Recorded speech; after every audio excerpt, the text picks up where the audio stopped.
guys, and welcome back to episode 2 of Samples in Action, where each week we take a look at a different sample library. We dive a little under the hood of how it works, and then I show you guys how I used it in a short cue. So for episode 2, we're going to take a look at actually two different sample libraries. We're going to be looking at Oceania, which is a choir library from Performance Samples, and we're going to look at this Tina Guo Cello library from CineSamples. Both of these libraries run on Kontakt, but what's cool about this Tina Guo library is that it runs on the free Kontakt player as well. So if you don't have Kontakt 5 or Kontakt 6, I guess that's out now, then you can download the free Kontakt player, purchase this library, download it, and get to work, and it'll work just fine. I guess we should start by talking about this library. This has quickly become one of my go-to cello libraries for anything really emotional, and I think the reason for that is because CineSamples did a really good job at capturing the way that Tina Guo plays. If you're familiar with her work, she's done a bunch of stuff with Hans Zimmer and has played in a bunch of films and video games. But she has this very expressive, emotional style, a heavy vibrato, and I think they did a good job at recapturing that and putting it into an instrument that's playable. One thing that I really like about this new version that they've released of it is that it has the solo legato engine, which is a CineStrings legato engine that is supposed to make it to where whenever you're playing quickly or slowly, that legato adjusts to how you're playing it. And I think that's a really good addition. It's vastly improved the playability of this cello patch. Let's take a look at some specs real quick. So you're going to need 5.3.1 or higher from Kontakt. It runs on VST, AU, all that stuff, whatever kind of DAW you have. You will need 4 gigs of free hard drive space to get going with this, but really it doesn't eat your CPU too bad, and it loads up really quick. So let's get into Logic and take a look at this library. All right, so this patch comes in 2 different flavors. It comes in Classic and then Legato. The Classic is just the first version that they released, and the Legato includes the new Legato engine from CineStrings built in. Now, before we dive into the UI and see what we can work with, let's just take a listen to how it sounds.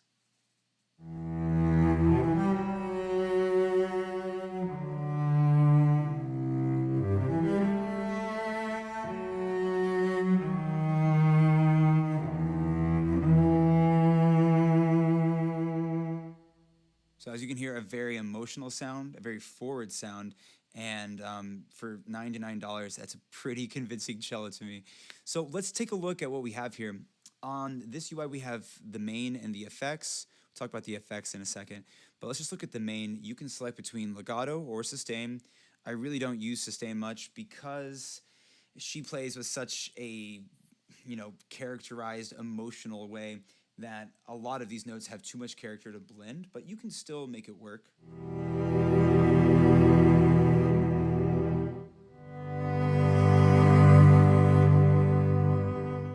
So if you're into that, you can definitely play around with the sustain.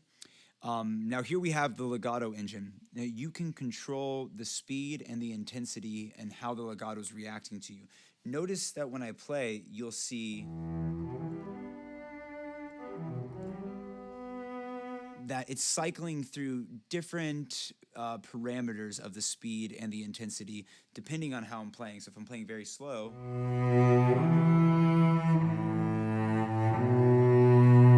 you see that nothing happens here in the legato speed area. If I go really fast, you see that little black line appear at the top indicating that we're playing quickly.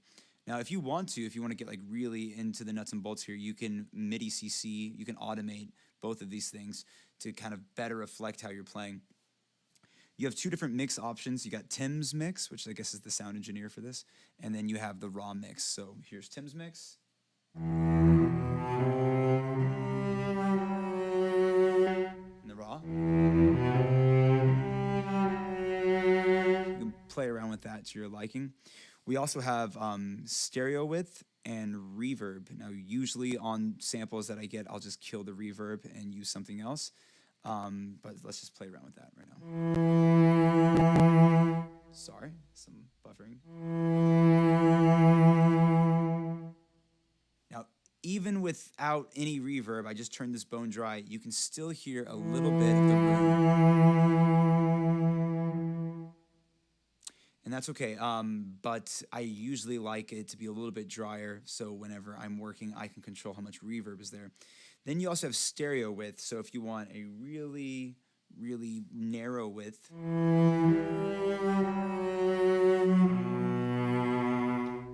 or a full-on stereo mix.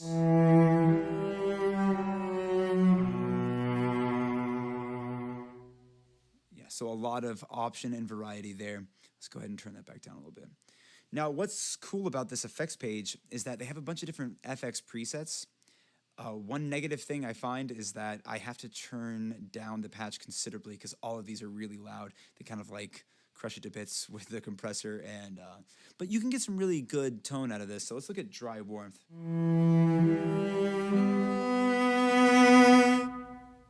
And definition.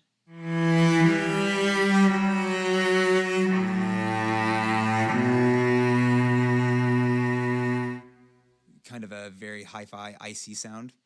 We have, let's just look at presence.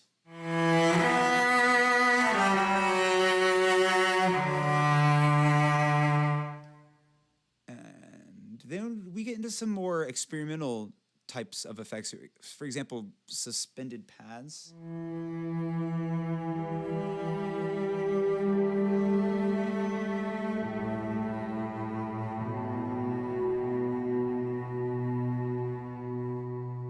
If you were to use the sustain patch here, then you might want to do it with something like this to where you can have some effects.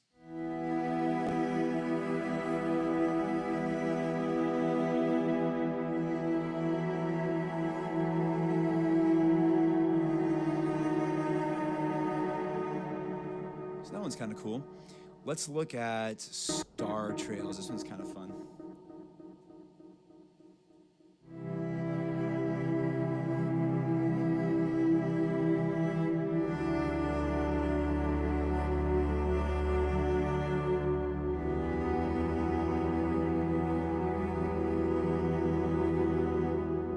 So some really good sounds out of this. All right, so let's take a look now at Oceania from Performance Samples. This is an absolutely amazing choir library. It sounds great. I've used it on a lot of things. The only thing is that it is a really big, epic action type of choir library. It works really well in stuff that sounds like Skyrim or God of War or something big and massive. If you're looking to try to get a small tone out of this library, this is not the one for that. But yeah, let's take a look at it. It has 48 singers that they recorded. They have 10 different syllables laid out on the left-hand side of the piano as key switches. And they have true repetition sampling, which you can really hear whenever you start playing the patch. This was designed by composer Jasper Blanc. And if you guys want to listen to some music that he's written using these samples, come to their page. I'll leave a link in the description. And some really great stuff. So let's jump back into Logic. And let's take a look at the library. All right, so now we're looking at Oceania, the way that it loads up in Contact. One thing to keep in mind is that Native Access still hasn't put this into their collection. So you won't be able to load it from your library bank here, but you can just go to File and find wherever it is you downloaded it, and then just load it from there. So when you open it up, you see 5 different patches. We have the Quick Start, which is both the women and the men. We have women by themselves, men by themselves, and then we have rises and shouts, which are these kind of Skyrim Nordic sounds, which really sound great. Usually when I'm working with this, I just go straight to the Quick Start because it's so easy to use and you can really get up and running pretty quickly. So let's take a look at that one first, and that's the one I'm using in this cue for today. But before we talk about what you can do in the UI, let's just listen to it.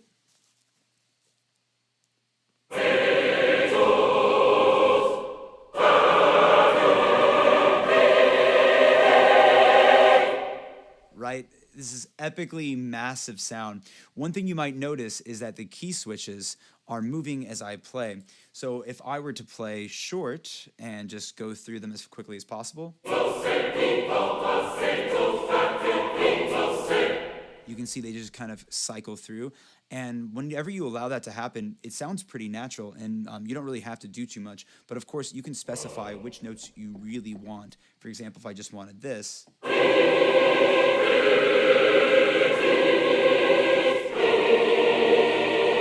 get whatever syllable you want. One thing I've noticed is that they don't actually tell you which syllables you're using down here, but just kind of experiment until you find something that you like. A couple of cool things about the UI, you have your basic mic mix, you have your close and your far, and you can pan those however you want. You also have your dynamics. You see wherever you want to set your dynamics to. And one reason why I said this isn't a very subtle choir, because if I bring this all the way down to nothing,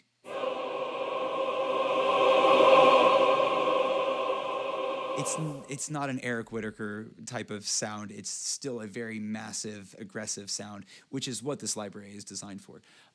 Yeah, so a couple other things you might see here that you might have questions about is flatten dynamics. This, if you have it deactivated, it makes it to where the singers do what they naturally do, which is whenever they get higher in pitch, they get a little bit louder because it requires a little bit more air and more diaphragm support to get those notes out. So if I wanted to do that, then I could play a low chord, go up higher, play the exact same dynamic, and it's so much louder. And as you can see, we're peaking. So I usually keep the flattened dynamics on just to keep a nice even keel. A couple other things you can do is you can move the key switch root around. If I wanted to move that down here, I can do that, and now anytime I want to switch, I can play at the bottom end of the keyboard.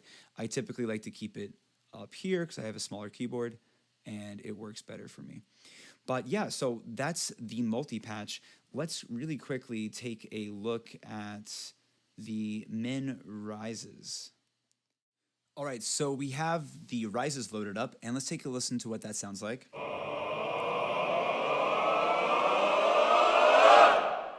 Very cool sound. If you ever are needing some type of min chants, then this is exactly what you can come to for that. They lay it out to where the longest ones are lower and the shorter rises are higher. So up here we have versus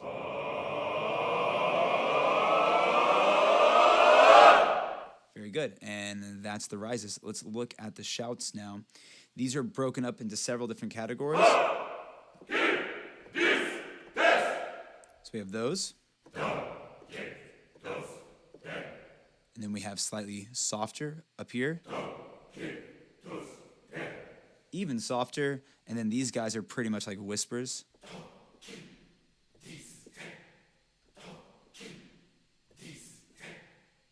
So if you ever find any need for some, these types of whispers in the background of your track, this is a really great tool to have. So now that we've looked at Oceania, let's go ahead and take a look at the cue that we're going to use these two sample libraries in. All right, so let's take a look at the short cue. This cue begins with a very simple cello melody played in E minor. I'll play that for you guys now.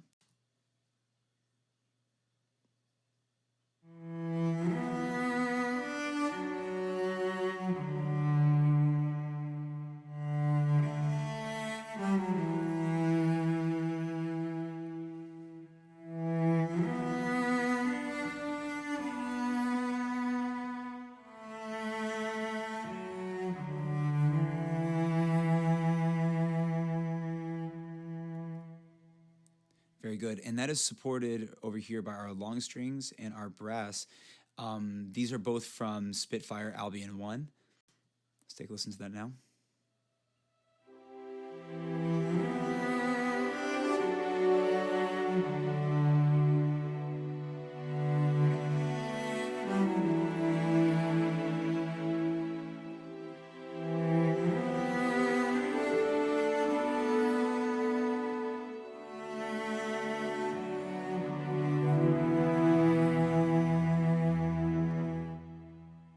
Very good. Where the Oceania comes in is the climax of this short little cue, which is, it's not long, so the climax comes pretty quickly. But when this choir comes in, it plays the main melody harmonized and just kind of reinforces the sonic world, making this big, epic type of thick texture. So let's listen to that.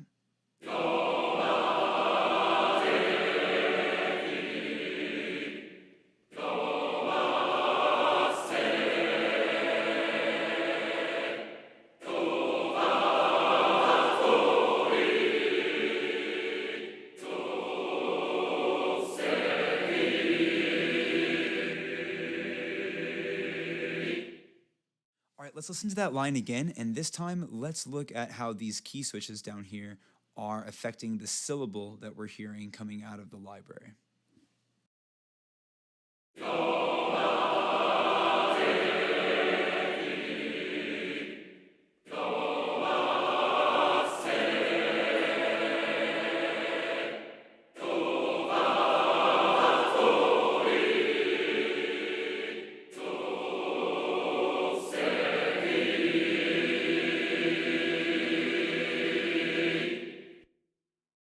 All right, awesome. So one thing I wanted to point out is that in this library, whenever you have a key switch and it comes in, for example, here, at the end, you can start with a certain key switch, but it comes in at the end and it changes the release. So you can alter the way that these things are released as well. All right, well, now that we've checked out those two parts, the Oceania line here at the climax and the Tina Guo line here at the beginning, let's listen to the whole cue in its entirety.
Thank you guys so much for watching. If you liked the video, please like and subscribe, and I will see you guys next week. Happy composing.